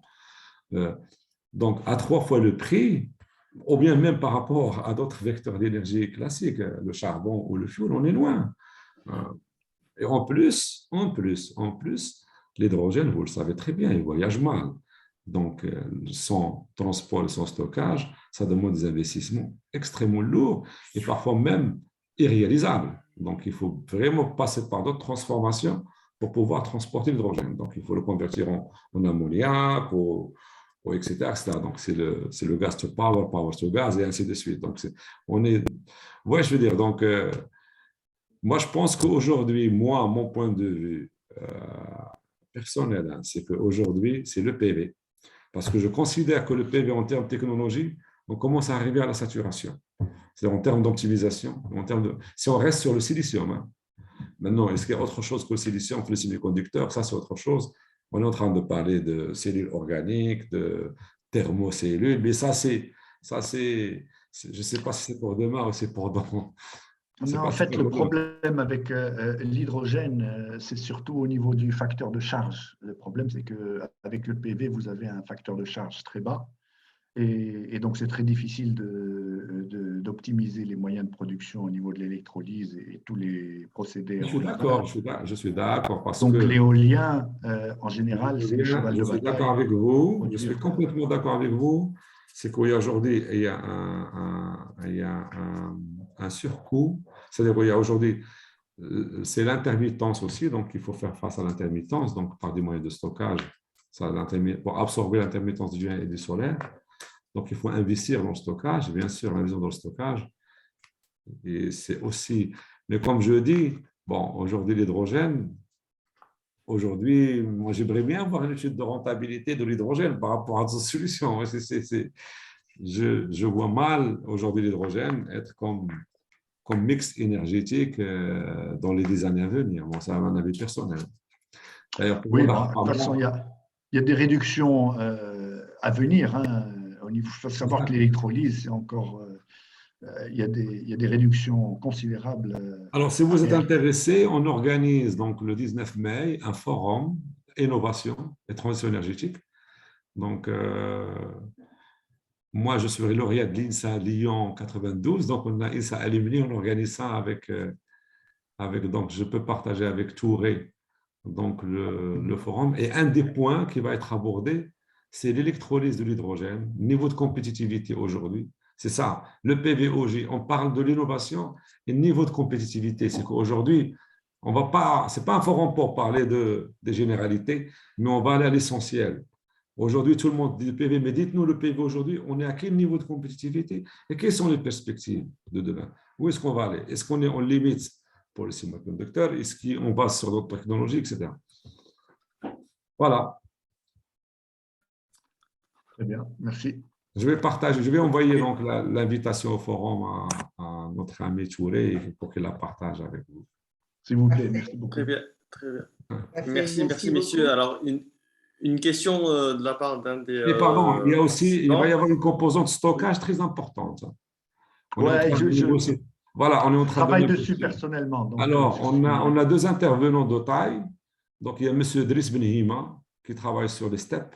Aujourd'hui, il travaille sur un marché de stockage, développement d'un marché de stockage au Maroc. Il est consultant aujourd'hui de l'État marocain pour développer ça. C'est un ancien DG de l'ONE, un ancien PDG de la RAM. Et il y a aussi notre ami Liazami. Toujours, on est en train de voir avec lui. Peut-être qu'il va intervenir par visio le jour du forum. Et là, pour nous parler de la technologie des batteries. Oui, en ce qui concerne le stockage gazeux en caverne saline, je travaille là-dessus sur un projet financé par la Banque mondiale pour Mazen, mais je ne pense pas que je suis autorisé Bah, écoutez, je suis en discussion avec Mazen. On a discuté hier avec Tarek Haman, vous devez le connaître. Donc c'était le stockage. Vous avez parlé de stockage hydrogène. Exact, en caverne saline. Ah, caverne saline, très bien, très bien. Bon, nous aujourd'hui, vous allez voir le programme. Donc, le premier chapitre, j'adore, s'il faut parler de l'ensemble des technologies de stockage, que ce soit caverne, stocker de l'hydrogène ou de l'air comprimé ou ce qu'on veut, hein, parce qu'il y a plein de trucs qu'on peut faire avec l'hydrogène. On peut stocker beaucoup de choses. Très bien. Ok, alors une dernière question, s'il vous plaît, Sinordine, si vous permettez, de l'un de nos invités qui demande que s'il y a l'exclusion des contraintes relatives à la maîtrise foncière et au financement, est-ce que l'énergie éolienne fait face à d'autres contraintes, notamment la réticence locale? Est-ce que les personnes à l'échelle locale montrent certaines réticences ou pas, ou c'est assez des régions assez très rurales donc, Non, la réticence, c'est qu'aujourd'hui, donc c'est les gens. Et si vous donnez aux gens leurs droits, ça veut dire aujourd'hui, lorsque vous achetez les terrains, il faut les payer au prix du marché. Donc, c'est le plus important. Mais les gens, ils ne refusent pas ce genre de projet. Donc, bien sûr, il faut que le projet soit accompagné avec un plan RSE pour favoriser donc, le développement local, prioriser donc, la main-d'œuvre locale, prioriser. Donc, il faut savoir que chaque projet fait d'une étude d'impact environnementale et sociale. Donc, la population elle est approchée. Donc, il y a des meetings qui sont faits pour écouter les attentes. Et généralement, les attentes, il y a une attente. La première attente, c'est l'emploi. Les gens disent qu'ils ont besoin, donc ils aimeraient bien voir donc, ce projet créer de l'emploi localement et donner de l'emploi aux entreprises locales.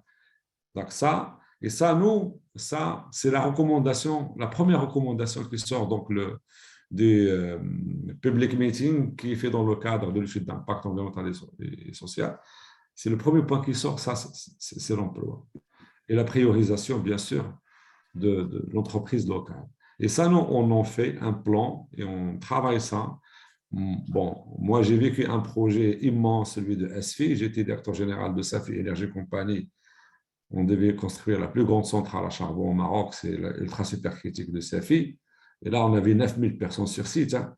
Et là, c'était immense. Donc là, la composante sociale était très importante. Donc on a eu un retour d'expérience qui était assez solide. Aujourd'hui, pour ça, c'est la même chose. Donc, on a des plans, on a signé des conventions avec le ministère de l'Éducation, plutôt le ministère de l'Emploi, et on travaille avec l'autorité locale pour donner priorité à l'emploi local. Donc, on travaille avec comment on appelle l'organe local d'emploi. Je ne me rappelle plus du nom, c'est Ramadan. Hein.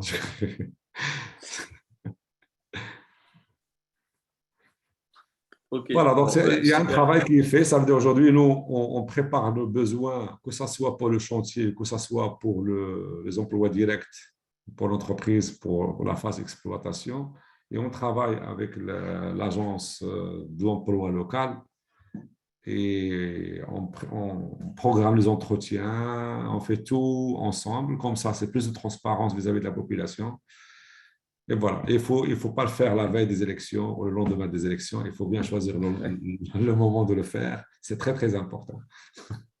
Oui, c'est vrai, c'est vrai. Mais de toute façon, j'ai eu l'occasion justement de passer du côté de la région de Midelt et grâce à ces projets, parce qu'il y avait deux projets, donc le projet éolien, mais aussi on a un projet solaire pas très loin, dans la même région. Donc les deux ont permis de dynamiser aussi cet endroit qui est un peu reculé. Les infrastructures ont été refaites, on voit des nouvelles routes. Les personnes peuvent développer l'agriculture plus facilement grâce à cette énergie, ne serait-ce d'un point de vue local. Donc, effectivement, les réticences, c'est pas l'équivalent de la France, parce qu'on me demande si c'est comme ici en France, est-ce qu'il y a des réticences. C'est une autre mentalité, c'est une autre perspective. Et, comme vous l'avez Mais si bien généralement, ce expliqué. sont des sites qui sont très éloignés par rapport donc, aux agglomérats. Donc, généralement, mais il faut dire aussi qu'il y a un plan de suivi environnemental continu. Hein. Donc, la mesure, donc, on a des obligations d'assurer un monitoring donc, environnemental durant tout le projet, toute la durée de vie du projet. Donc, on a des engagements. Chaque trimestre, on doit envoyer un rapport de mesure des vibrations, de la pollution sonore, etc. Et ainsi de suite. Donc, c'est... Ok, parfait. Je vous remercie, Sinordine. Je pense qu'il n'y a pas d'autres questions. Et, Dans ce cas-là, je vais Naël, donner la parole à Alassane. oui. Merci, Voilà, donc, merci, monsieur d'accord. Nouroudine, pour cette présentation très instructive d'ailleurs. Lorsqu'on a échangé, effectivement, c'était ce que vous m'avez dit que vous allez donner beaucoup d'informations sur ce projet. C'est un très beau projet, effectivement. Le programme éolien intégré, je pense que c'est un programme qui peut être reproduit par d'autres États en Afrique. Notamment, on aura cet après-midi le Sénégal qui sera représenté par le directeur de cabinet du ministère de l'Énergie et du Pétrole, qui, eux, pourront s'inspirer également de ce projet parce ils constituent, le Sénégal est l'un des pays qui a mis en place l'un des premiers parcs éoliens onshore en Afrique de l'Ouest. Et ce type de programme pourrait bien les intéresser dans le futur. Idem pour les autres États, d'où le fait qu'on a également tenu à inviter le Gabon, notamment le directeur général de Gabon Power Company, qui souhaite vraiment s'inspirer de ce projet parce qu'il n'y a pas encore eu d'études sur le potentiel éolien au Gabon. Et c'est quelque chose sur lequel beaucoup d'entreprises pourraient s'intéresser, notamment les entreprises marocaines qui pourraient chercher à exporter la technologie vers le Gabon. Et peut-être j'aurais une question peut-être plus sur l'impact du Covid. Quel a été l'impact du Covid, notamment sur la phase développement du projet? Est-ce que vous avez rencontré de la part des constructeurs des déclarations de force majeure, d'imprévision? Oui, oui, bien sûr. Donc, ce que j'ai expliqué, donc, le Covid, c'était en 2020. Oui. Donc, et 2020, on était en phase de construction du projet de Midels. Et on était obligé, on était en phase commissioning, donc phase des essais, de mise en service, et on était obligé d'arrêter parce que les spécialistes ne pouvaient pas venir. Donc, il a fallu, bon, effectivement, nous avons été notifiés des cas de force majeure. Nous aussi, nous avons notifié le cas de force majeure à l'ONE. Et c'était back-to-back. Hein. Donc, l'essentiel, c'est que tout le monde, on a fait un plan de mitigations, que ce soit le constructeur, que ce soit nous vis-à-vis de l'ONE. On a affrété des avions privés. C'était pour minimiser l'impact. C'était pour les mises en retard. C'est parce que sinon, on allait avoir un retard d'une année. Mais on a travaillé tous la main dans la main pour pouvoir donc minimiser donc le retard de mise en service. Et in fine, donc l'ONE, voilà, donc il y avait des notifications au départ, bien sûr, donc ça a fait le bonheur des avocats de tout le monde parce qu'ils ont travaillé pendant cette période, ils ont payé, gagné beaucoup d'argent, les avocats. C'est des gens Effectivement, je vous confirme effectivement, je vous confirme pour avoir participé à la renégociation d'un très beau projet je de n'oublie pas, alors c'est… On avait les cas de questions de force majeure avec la déclaration des constructeurs et consorts. Donc, du coup, du fait que la question, il fallait que ça soit posé et tout. Et en plus, les avocats, ils travaillent chez eux. Donc, c'est Covid ou pas Covid, ça continue. Hein. Le facteur de charge, il est de 100%. La déontologie le permet, de toute façon. Donc, Et en plus, lorsqu'ils sont chez eux, ils facturent plus cher que lorsqu'ils sont dans le bureau. Et encore plus cher lorsqu'ils sont dans le métro. Si jamais vous l'appelez Léon dans le métro et vous demandez un conseil, ça coûte 3 fois plus cher. Tout à fait vrai. Tout à fait vrai. Nous avons des avocats d'ailleurs dans l'assistance. Il y a quelques-uns qui ont posé des questions, des brillants avocats dans l'assistance.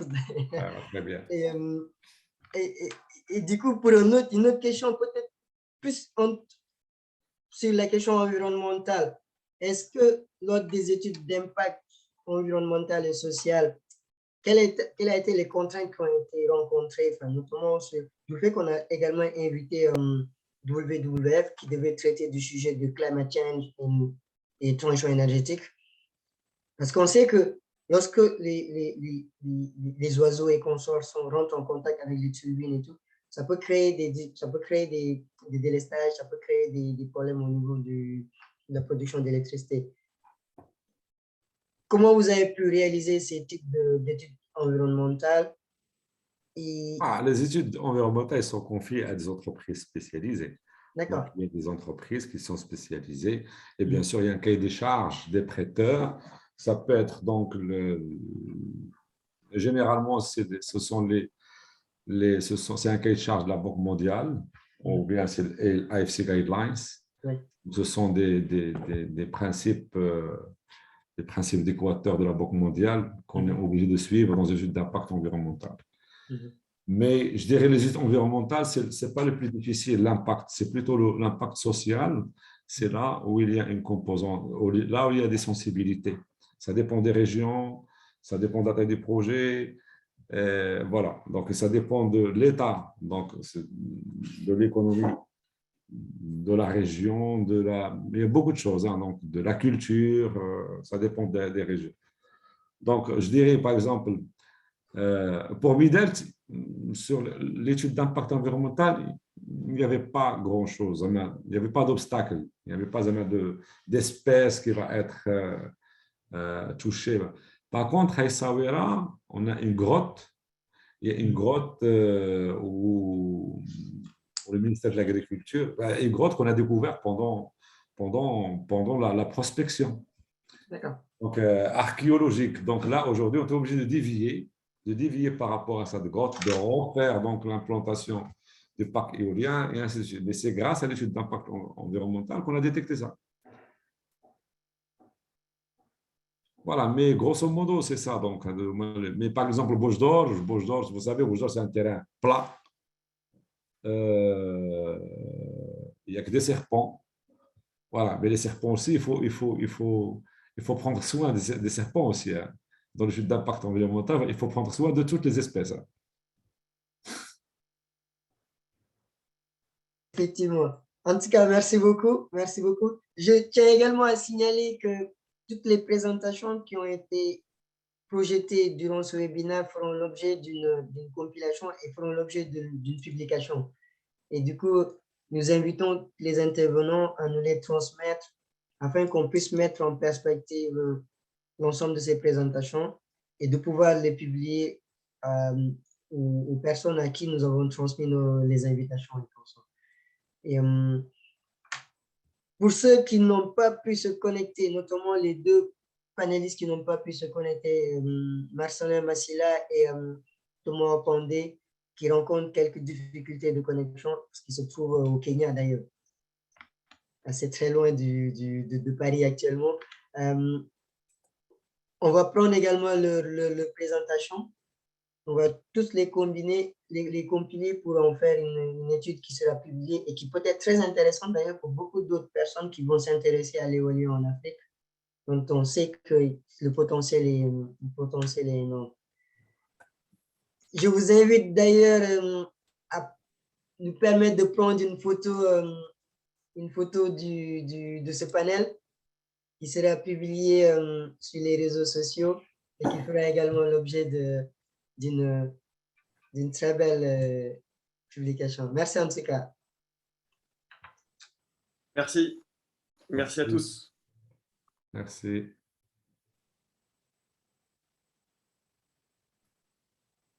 Donc, on se retrouve française et midi heure. À tout à l'heure. C'est bon, merci. Au revoir. Je vous signale également que cet après-midi, si vous voulez participer à la section de cet après-midi qui portera plus sur le financement de projet, sur le financement de parcs éoliens, nous aurons l'opportunité de compter sur la présence de Marie-Laure Mazot qui dirige STOA. STOA qui est l'entité qui a été créée par la société, l'Agence française de développement et la Caisse des dépôts.